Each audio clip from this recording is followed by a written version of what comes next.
আজ হবে সুস্বাদু এঁচোড় চিংড়ি রেসিপি।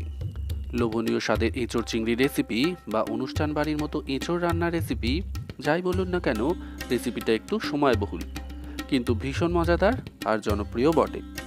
নমস্কার বন্ধুরা, আহারের বাহার রান্নার চ্যানেলে আপনাদের স্বাগত। আজকের ভিডিওটা দেখার পর আমার মায়ের রান্নার পদ্ধতিটা যদি ভালো লাগে বা আমার ডেমনস্ট্রেশনটা যদি ভালো লাগে, তাহলে আমাদের নতুন রান্নার চ্যানেলটাকে সাপোর্ট করবার জন্য অনুরোধ রইল।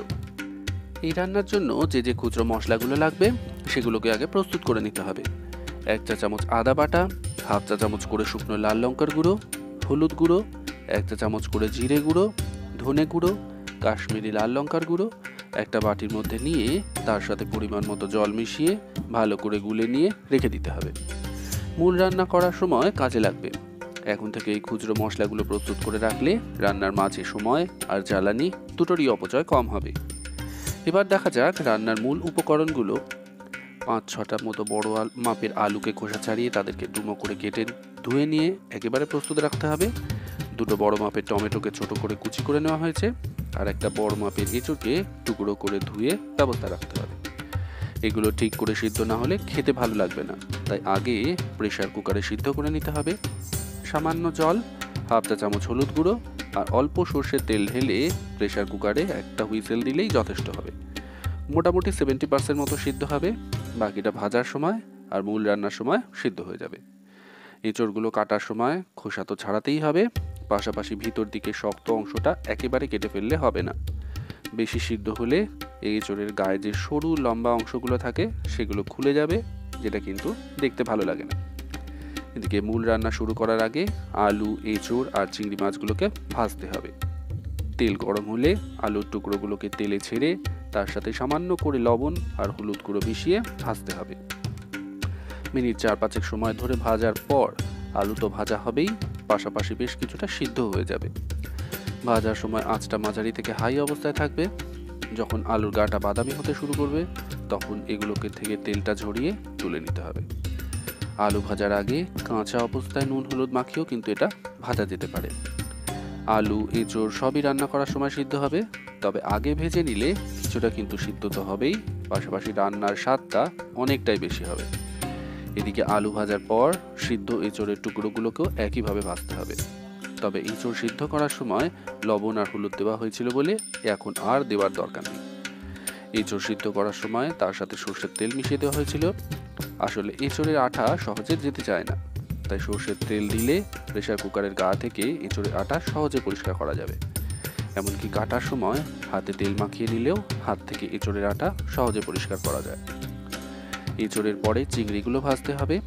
খুব বড় চিংড়ি লাগে না এতে, ছোট চিংড়ি 150 গ্রাম মতো নেওয়া হয়েছে। সামান্য লবণ আর হলুদ গুঁড়ো মাখিয়ে রাখা ছিল। তেলে দিয়ে মিনিট 2 মতো সময় ধরে ভেজে তুলে নিতে হবে। ভাজতে ভাজতে চিংড়ি যখন গন্ধ বেরোতে শুরু করবে তখনই বুঝতে হবে ভাজা হয়ে গেছে। মূল রান্নার জন্য এতে আবার তেল দেওয়া হলো। একটু বেশি সর্ষের তেল দিলে খেতে ভালো লাগবে, তাই তেল দেওয়ার পরে তেলটা গরম হওয়ার আগেই এতে গোটা মশলা ফোড়ন দিতে হবে। হাফ চা চামচ গোটা জিরে, একটা করে শুকনো লঙ্কা আর দারচিনির টুকরো, 3-4টে করে তেজপাতা, এলাচ আর লবঙ্গ দিয়ে আঁচটা কম অবস্থাতেই রেখে ভেজে যেতে হবে মিনিট খানেক মতো সময় ধরে। যখন দেখবেন মশলার গন্ধ বেরোতে শুরু করেছে তখন বুঝতে হবে ভাজা হয়ে গেছে। আঁচ বাড়িয়ে ভাজলে মশলা পুড়ে যেতে পারে। এবার মেশানোর পালা পেঁয়াজ আর রসুন। 2টো বড় মাপের পেঁয়াজকে মিহি করে কুচিয়ে দিতে হবে, আর 5-6 কোয়া রসুনকে কুচি করে দেওয়া হয়েছে। চাইলে রসুনটা বেটেও দেওয়া যেতে পারে। মোটামুটি 4-5 মিনিট মতো সময় ধরে পেঁয়াজ রসুনকে ভেজে যেতে হবে, যাতে এদের কাঁচা গন্ধটাও চলে যায় আর এগুলোকে ভাজাও হয়ে বেশ লালচে বাদামি রঙও ধরে আসে। পেঁয়াজকেও পেস্ট করে দেওয়া যেতে পারে, যেটা সুবিধা হবে সেই অনুযায়ী দেবেন।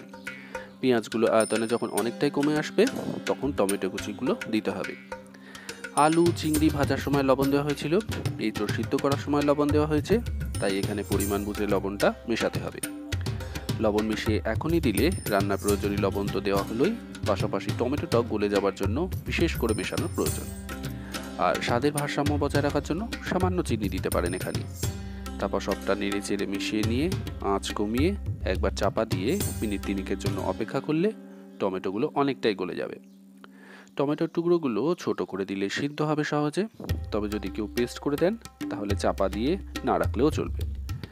এবার ঢাকা খুলে মেশাতে হবে আগে থেকে জল দিয়ে গুলে রাখা গুঁড়ো মশলা মিশ্রণটা, আর আঁচটা মিডিয়াম থেকে হাই অবস্থায় রেখে একে কষে যেতে হবে মিনিট 3-4 মতো সময় ধরে, যাতে কাঁচা মশলার গন্ধটা ভালো করে চলে যায়, মশলা থেকে তেলও ছেড়ে আসে ভালো করে। আর দেখবেন মশলাটা কষতে কষতে রঙটাও অনেকটাই বদলে এসেছে। তখন মেশাতে হবে একে একে ভেজে রাখা আলু আর চিংড়িগুলো।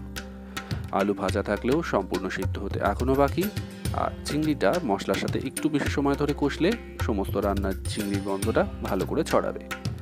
সমস্ত মশলার সাথে ভালো করে মিশিয়ে নিয়ে একবার কম আছে মিনিট 5 সময় চাপা দিয়ে অপেক্ষা করতে হবে। তারপর ঢাকা খুলে মেশাতে হবে ভেজে রাখা এঁচড়গুলো। যেহেতু সিদ্ধ হবার পরে এবং ভাজা হবার পরে 80% মতো সিদ্ধ হয়ে আছে, তাই এতে দেওয়ার পরে সমস্ত মশলার সাথে ভালো করে মিশিয়ে নিয়ে জল ঢেলে দিতে হবে। মূলত এই রান্নাটা খুব বেশি গাঢ় হয় না, তাই জলটা একটু বেশি করেই দিতে হবে। আবার রান্না ঠান্ডা হয়ে যাওয়ার পর এটা কিন্তু বেশ গাঢ় হয়ে যায়, সুতরাং জলটা কিন্তু বুঝে শুনে মেশাতে হবে। জল ঢালার পরে সবটা ওপর নিচ যত্ন করে মিশিয়ে নিয়ে আঁচটা মাঝারি করে চাপা দিয়ে একবার মিনিট 10 ফুটতে দিতে হবে। সবশেষে ঢাকা খুলে আঁচ বাড়িয়ে দিয়ে সবটা নাড়াচাড়া করে নিয়ে এতে মেশাতে হবে শেষ এবং খুব গুরুত্বপূর্ণ দুটো উপকরণ, 1 চা চামচ করে গরম মশলা গুঁড়ো আর ঘি। রান্নার শেষে মিশিয়ে নাড়াচাড়া করে আঁচ বন্ধ করে দিয়ে মিনিট 10 স্ট্যান্ডিং টাইমে রাখলে শেষে মেশানো মশলার গন্ধটা সমস্ত রান্নায় ভালোভাবে ছড়িয়েও যাবে, আবার পরিবেশন করার পরে সুন্দর গন্ধটাও পাওয়া যাবে।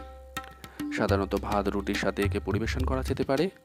জামাই ষষ্ঠী, ভাইফোঁটার মতো উল্লেখযোগ্য বাঙালি উৎসবেও কিন্তু একে অনায়াসে পরিবেশন করা যেতে পারে। নমস্কার।